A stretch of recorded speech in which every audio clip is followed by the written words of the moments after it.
Hello Crucible Captains, and welcome to the next KeyForge video. We're going to jump right into it. I don't have any major news since the last one. I'm working on a little bit of a secret project I'm hoping to have finished up in the next day or two. Not a video or anything, but something I'm hoping I can give to the community. We'll see. Once I'm done making it, I'm going to get some opinions from some friends, then show it to Ghost Galaxy, see if everything is copacetic. And if everything works out, I will release it to you guys. Sorry I'm being so vague. I would love to give you some more information, but I don't want to say or do anything wrong. Let's get into this deck. We're hoping for something big. I reorganized all of my KeyForge stuff recently. Turns out that all of these decks, I mean, they're some of the lowest SAS decks that I have. So I'm hoping one of these last three, especially now that we can see the wide of the box, is going to be like a big deck, you know, Genka or a really cool shard deck. So let's see. Got a purple Archon, that's a good color. Logos, fantastic. Sanctum, not bad. And Dis, okay. Love these houses. Definitely no Genka, because there isn't Mars, unless we've got some pretty crazy Mavericks going on or something. Archon looks really cool, winged and robed. Let's see. Cryptoface, the Raconteur of the world. I wonder what that means. Maybe I'll look it up between now and the next moment or so here. Okay, well, give me one moment. We'll get into the card reveal. Pretty excited. And here we are with the card reveal. I did look it up. The Raconteur, so it's a French word, and it means a person who tells anecdotes in a skillful and amusing way. So the Raconteur is someone who tells anecdotes in an amusing and very skilled way of the world. So I think that's really interesting. Cryptoface, whatever you can pull from that. I think this Archon looks really cool. I love this house combination, probably one of my favorites. So let's hope for something awesome out of this. Got high hopes. Always do, though. Never hurts. Okay. Flip this over. And we're starting immediately into Sanctum here with the 6-power creature, Sanctum Guardian. It has Taunt and Fight/Rape. Swap Sanctum Guardian with a friendly creature in your battle line. Oh, and it's got 1 armor. That's pretty awesome. Some battle line control. Excuse me. Oh, and then we've got Oath of Poverty. This is a really good action. It's got a bonus Amber on it, and it says, play, destroy each of your artifacts, gain 2 Amber for each artifact destroyed this way. Let's hope for a high artifact count out of this deck. This could be some really big Amber gain, especially in the late game. Then we've got the action, the harder they come. Play, purge a creature with power 5 or higher. Okay, it doesn't have an Amber bonus, so we don't have to worry about discarding it if we have to. But this is pretty powerful. This is really good creature removal and purging, just removing it from the game. I haven't seen this, or at least haven't seen it in a long time. The art there is really cool. That's so cool. Okay, awesome. Oh, and then we've got Smite. That's good. Great for our Sanctum Guardian. Hopefully some other targets. It's an action that says play, ready, and fight with a friendly creature. Deal 2 damage to the attacked creature's neighbors. Get a little bit like 2 splash damage. Cermeros. That's some really good Amber control. Okay, so we've seen some Amber control, some creature control. This is promising. 4 power, 2 armor. After your opponent gains Amber by reaping, Cermeros captures it. Fantastic. Got Healing Blast here. This is pretty good. It's got an Amber bonus on it, and it's an action that says play, fully heal a creature. If you heal 4 more damage this way, gain 2 Amber. Okay. Definitely down with fighting with Smite, you know, with the Sanctum Guardian into something that's hopefully like 5 power, and then hitting them with a Healing Blast. That could be really awesome. Hollowed Shield, okay, an artifact. We have to remember to keep an eye out for these because of Oath of Poverty. Hollowed Shield, action, choose a creature. For the remainder of the turn, the chosen creature cannot be dealt damage. It's gonna be really good in specific situations. I think I'm most excited about it for the Oath of Poverty. 2 of those, okay, hey, that's 4 Amber, you know. There are certainly better artifacts, but I'm not opposed to one that doesn't sacrifice itself and gives us Amber through Oath of Poverty. Golden Aura is an action. Play, choose a friendly creature, fully heal the chosen creature. For the remainder of the turn, the chosen creature is considered to be in House Sanctum and cannot be dealt damage. Ooh, big buff. That could be really good. Let's hope for some really effective creatures in Logos or Dis that we want to get those out of oh my gosh, out of house plays or reaps. And then we've got our 3-power Borden the Redeemed here with Elusive and Action Capture 2. Some more Amber control. Oh, Avon the Armor Smith. This is an awesome Age of Ascension creature. I don't know that he's been, or that they've been reprinted in any of the sets after Age of Ascension, but it's a really, really good effect, and I would love to see more of it. Larry of the Lake, I know does something similar to this in Dark Tidings, that's based around the Tide effect, but this is just 1 power to every other creature, and you can action it to do, or 1 armor rather, and you action it to do more armor. This is just, it's such a good effect. We have to hope we can get like a Uriel Circumspect or something if he was in Age of Ascension. Then we've got the 4-power creature here, Lion Bouttram, 1 armor, and deploy. Lion Bouttram's neighbors get +2 power. That's really good. Okay, awesome. Okay, we're out of Sanctum. I'm not disappointed. It plays into itself really well. The actions are nice. The Oath of Poverty's got 2 targets within it. The Healing Blast can definitely go off. I mean, with raising power and armor from Lion Bouttram, there's a lot good in here. And Smite is good. I'm trying to Sanctum Guardian for moving creatures around. You know, if Lion Bouttram gets deployed, but on a later turn, we want him in a different spot or something. Okay, awesome. So here we are in Logos with the rare action, Master the Theory. It's got an Amber bonus on it. If there are no friendly creatures in play, you may archive a card from for each enemy creature. Okay, good after a board wipe. Let's hope for something like Gateway to Dis in Dis with some Dust Imps or something.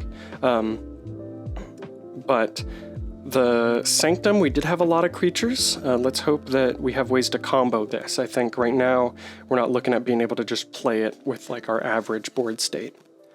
Okay, awesome. Another good action here with Sloppy Lab Work. It's got an Amber bonus and play archive a card and discard a card. Some really good efficiency.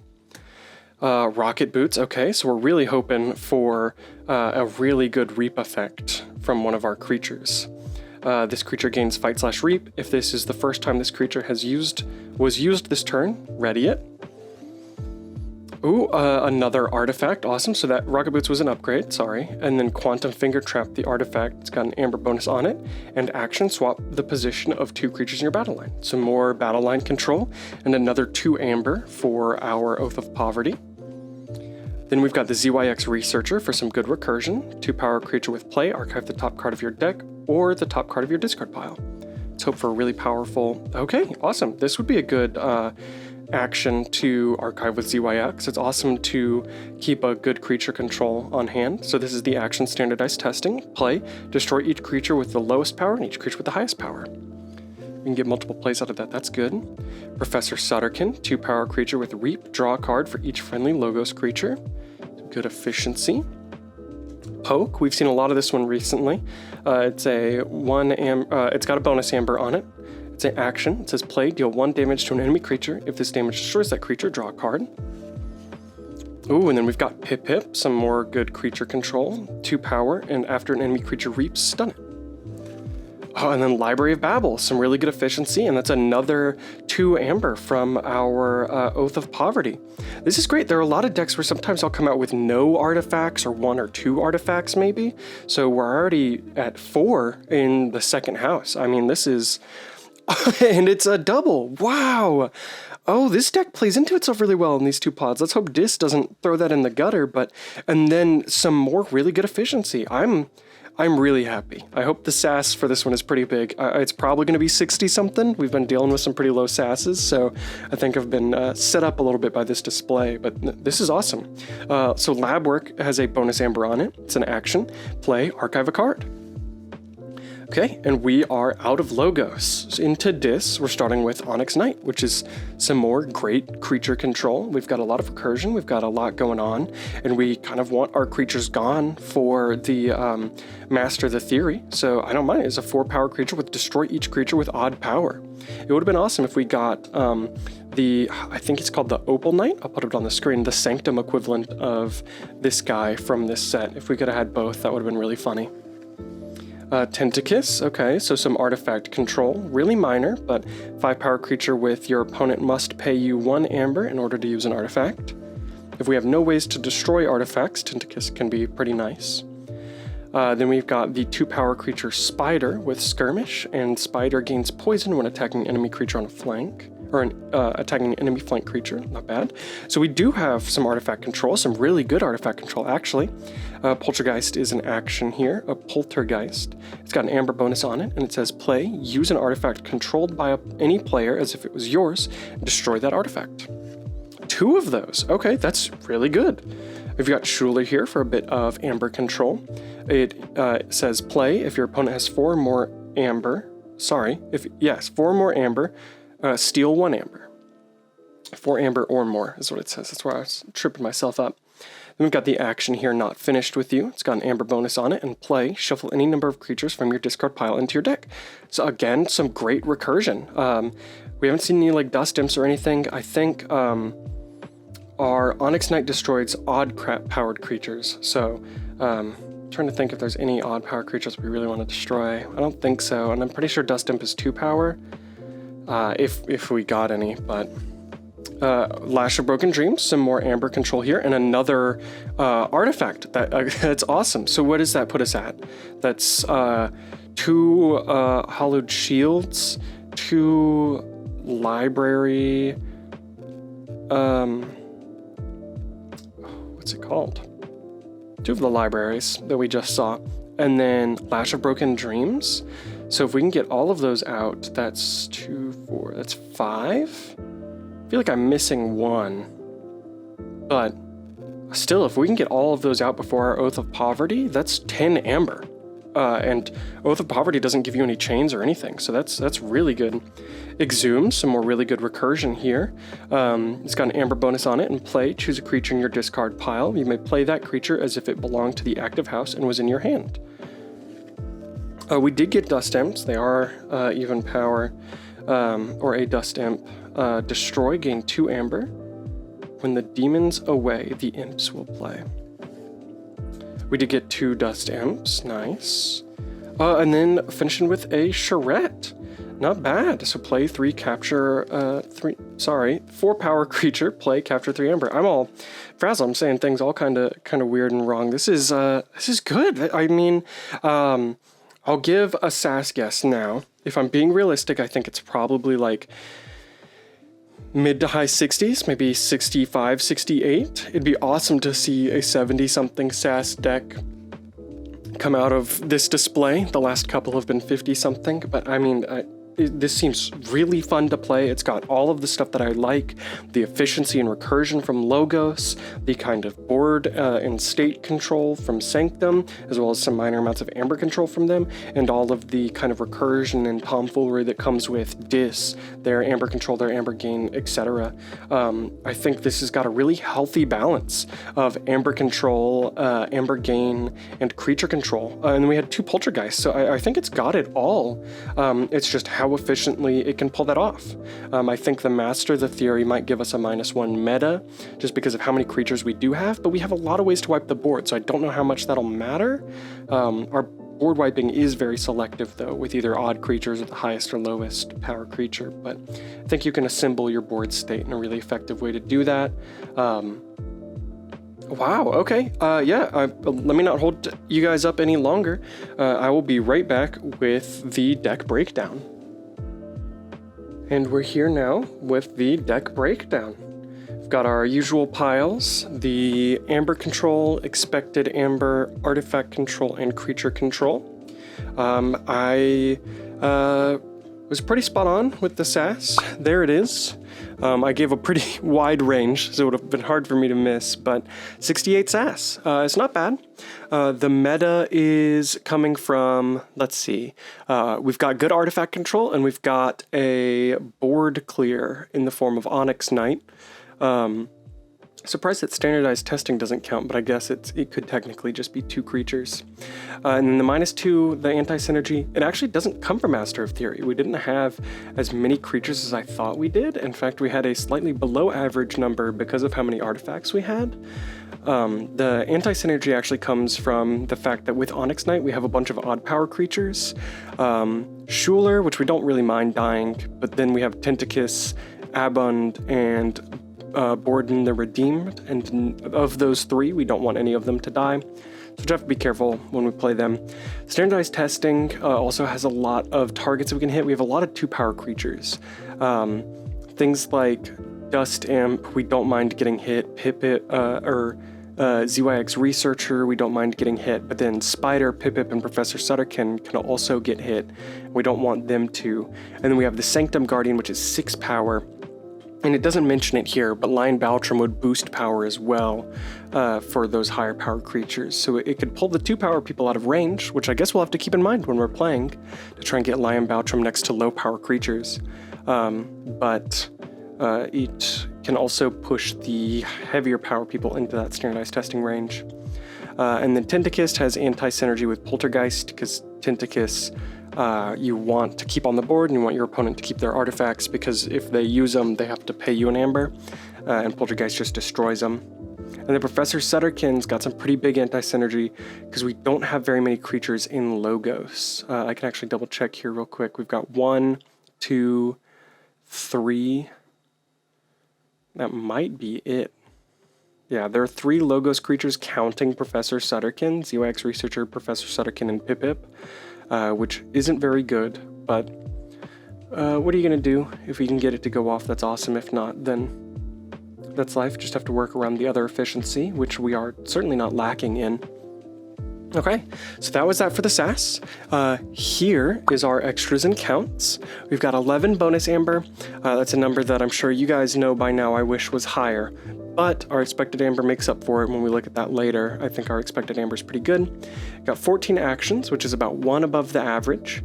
Our archiving is all targeted, which is pretty good, with Lab Work, Master of the Theory, Sloppy Lab Work, and ZYX Researcher.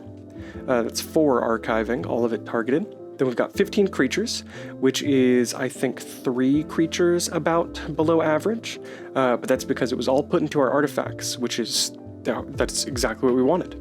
We had 6 artifacts, so we had Quantum Finger Trap, that's what I was missing. So it's 2 Hollowed Shields, a Quantum Finger Trap, 2 Libraries of Babel, and the Lash of Broken Dreams. So if we can load that all up and then draw our Oath of Poverty late into the game, that is 12 Amber in a single turn, which is fantastic. The expected Amber amount for Oath of Poverty only gives about 5 Amber, it's like 4.6, which I think is really fair. But I think we would really want to set up for that. And plus, with our targeted archiving, maybe we just try and archive Sanctum-specific cards so that we can hold on to, that Oath of Poverty moment. Then we've got the 1 upgrade, which is Rocket Boots, and then the 1 board wipe of Onyx Knight. So, I mean, some pretty good numbers. Certainly not bad. We'll go ahead and get those out of here. And there is our Amber and Control section. Would have liked some more Amber Control, but it's about average. The expected Amber is 22, which is, that's awesome. 3 keys at, your typical price, your typical cost is 6 Amber. So you're looking at 18 Amber. Our expected Amber after, the bonus pips and everything coming up is 22. That puts us about 4 Amber above 3 keys for cycling our deck. And there's some really cheeky ways to recur our Dust Imps with other Dis or Logos cards, as well as, if we could recur our Oath of Poverty, if we couldn't get it off, completely, there's some really, really interesting stuff that you can definitely make happen there. Our artifact control is 3.5, which is the Tentacus and the Poltergeists, and then we got an 8.6 in creature control, which, I wish was higher, but we've got some pretty heavy hitting creature control, which I think also can make up for it with how well this deck can kind of craft your hands. Let's dig into these cards. So this is our Amber control. We're starting with Sir Maros, who will capture Amber that your opponent gets from reaping. 4 power is pretty good for this deck. We want things that don't have odd power, and that's also not too high. I think Sir Maros is in a really good sweet spot, especially with the 2 armor there. So definitely not bad. Then we've got Borden the Redeemed here. It's a 3 power, which stinks, but elusive, into action capture 2. I wish it was reap capture 2. I feel like it would be fair. He's kind of low power. There's some much heavier hitting effects in Age of Ascension, but action capture 2 is okay. You know, in a pinch, if we really have to, it's definitely not a bad effect. Then we've got Schuler here, which is play. If your opponent has 4 more Amber, steal 1. Never go wrong with stealing. Charette, which is play capture 3. Fantastic. And then Lash of Broken Dreams, which is really good. A great way to hold the opponent over until I can hit some of those heavier hitting Amber control effects. All of it is capturing except for Schuler, which kind of stinks. But if we can speed through our deck the way that we would want to, we can hopefully just go to Dis to hold them off or cycle Dust Imps or, you know, whatever we've got to do. And then come back with some bigger stuff after they've spent, you know, 9 Amber on a key. And into the expected Amber here. Start with Golden Aura. This one just comes in expected Amber because you can use a non-Sanctum creature on a Sanctum turn, which will probably result in you reaping. You can fight because they won't be dealt damage, but the whole point is to make keys, and I feel like a lot of the time you're going to want to go for that reap, or, you know, maybe there's another action that you really want to pull off, but I think the reaping will be worth it most of the time, especially if we can hit that 3 Logos creature, Professor Sutterkin. Then we've got Rocket Boots here for a very similar reason. If we reap with a creature, we can reap with them a second time via Rocket Boots here. Then Healing Blast, which if we can heal 4 or more damage, gain 2 Amber. I think we'll be fighting with Sanctum to clear aspects of the board. We want to be pretty specific about how things get cleared because of how strange the creature control is with like Standardized Testing and Onyx Knight. So I think fighting into those higher power, even power creatures will definitely get us a chance to get Healing Blast off. Then, of course, we have the Dust Imps here. 4 Amber if we can get them killed. And the cherry on top, the thing I would be most focused about with this deck, is the Oath of Poverty. In a perfect hand, we want to see both of our Library of Babbles, maybe even our Quantum Finger Trap in our like starting hand. And then, you know, play them all out, and then, you know, Oath of Poverty being one of the last cards in our deck, or one that we can archive, just to, you know, destroy it and then cycle all those artifacts with it. I'm excited to see if I could ever pull that off. You know, a 12 Amber in 1 turn play. You have to pay attention to the opponent's Archon for any exponential Amber control, but I think that would feel really good. Then we're here with our artifact control with the Tentacus, making our opponent play some. I would keep this out just hopefully to keep our opponent hesitating or to force them to attack into something. 5 power is nothing to scoff at, and Tentacus being on the board could draw their attention away from the other stuff that I'm doing with like Logos and Sanctum. And then double Poltergeist here is great. Love the ability to use our opponent's artifacts as well as destroy them.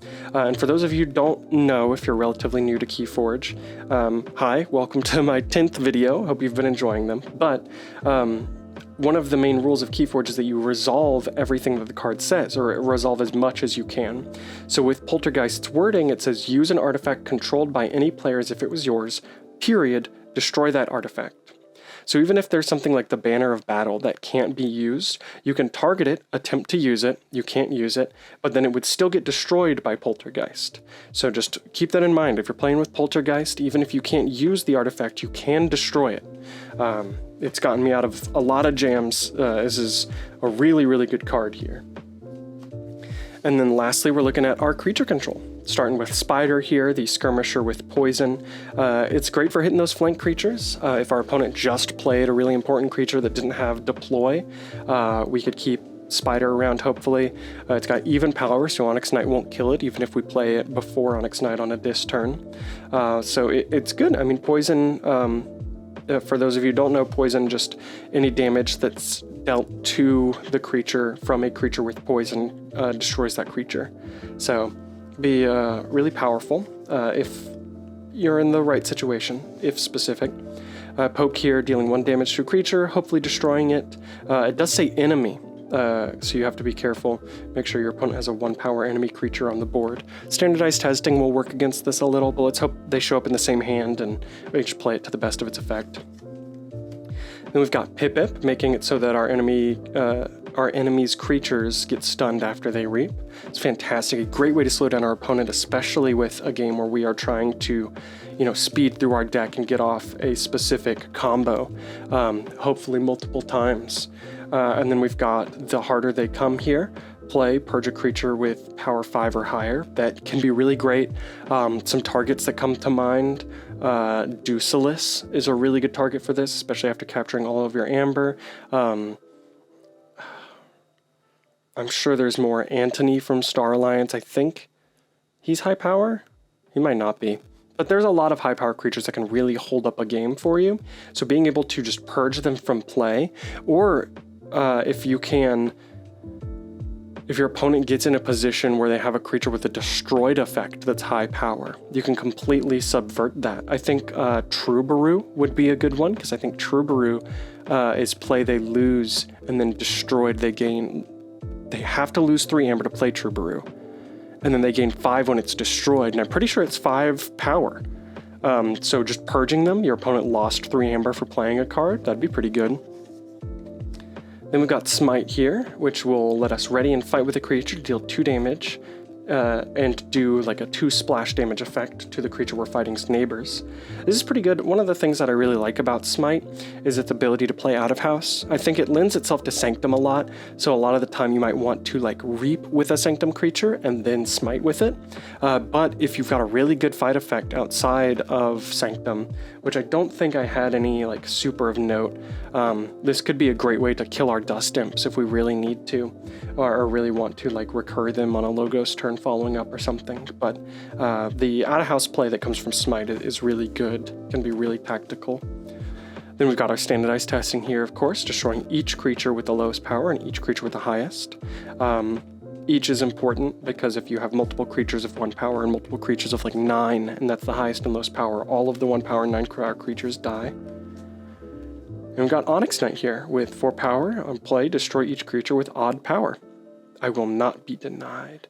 Looks really cool to see like a disinfused or infected Sanctum creature here, or maybe it's just a dis creature. I would love to kind of look into that, see if there's more to the Onyx and Opal Knight story, if there is a story to it. But yeah, I mean, that's the deck. Give me 1 second here. Get that out of the way. Here is our speed and board. It's the last section here. Speed is really good. It's at a 9.